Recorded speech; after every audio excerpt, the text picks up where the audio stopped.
point I'm making is I'm not being a Luddite. I'm just saying that our relationship with technology is critical to how we think and feel.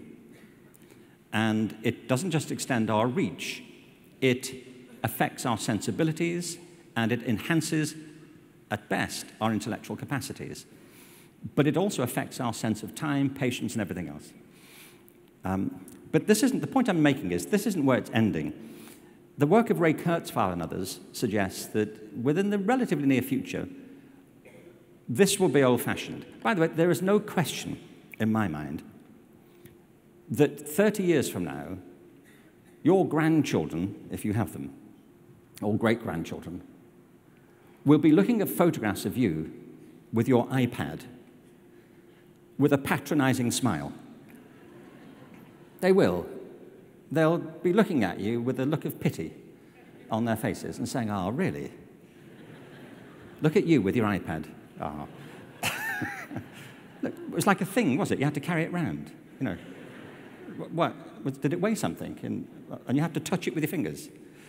Because we're heading towards what Ray Kurzweil calls the singularity, which is the point at which information systems may merge with human consciousness. It may not look exactly like this, but it's kind of moving in that direction. I mean, we had Governor Schwarzenegger here yesterday, and you know, his first big hit movie was Terminator. Did you see it? Well, that's where we're headed, with maybe not with a Terminator quite like him, but with the merging of human consciousness, or the melding of consciousness and technology. Technologically enhanced consciousness, technologically enhanced human consciousness, and maybe artificially induced machine consciousness. Machines that may be, in any proper sense of the term, agents, conscious, responsible, able to take decisions, act independently, and connect with each other. The singularity. And I was told recently that, well, I saw a whole debate with a human rights lawyer. The question was, if machines are conscious, do they have responsibilities? Answer would be, well, yes, because they're able to make decisions. So if they have responsibilities, do they have rights? And he said, well, of course they would. Of course computers would have rights. He said, why would we only give rights to biological intelligence and not to machine intelligence? And I love this. He said, to do that would be fleshism. Fleshism. But if we know anything about the history of technology, things that we think are outlandish and preposterous today become commonplace in a generation or two.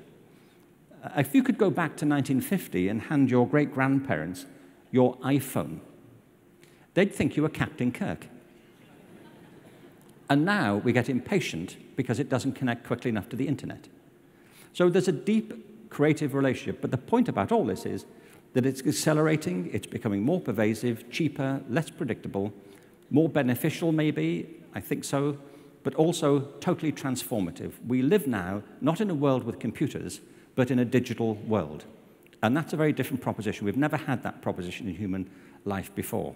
We don't know how that will play out. We already know, though, how much it's affecting the way we live, think, breathe, and work. And as these things become more pervasive, the consequences will become, I think, less predictable. Maybe wholly beneficial, maybe not. But what we do know is, if we can do it, we will do it. There's nothing really in the history of technology that suggests that if we can do something, we won't. We've always wanted to try it, haven't we? Like even the atom bomb. Let's give it a go. You know, let's just try, you know, what could go wrong?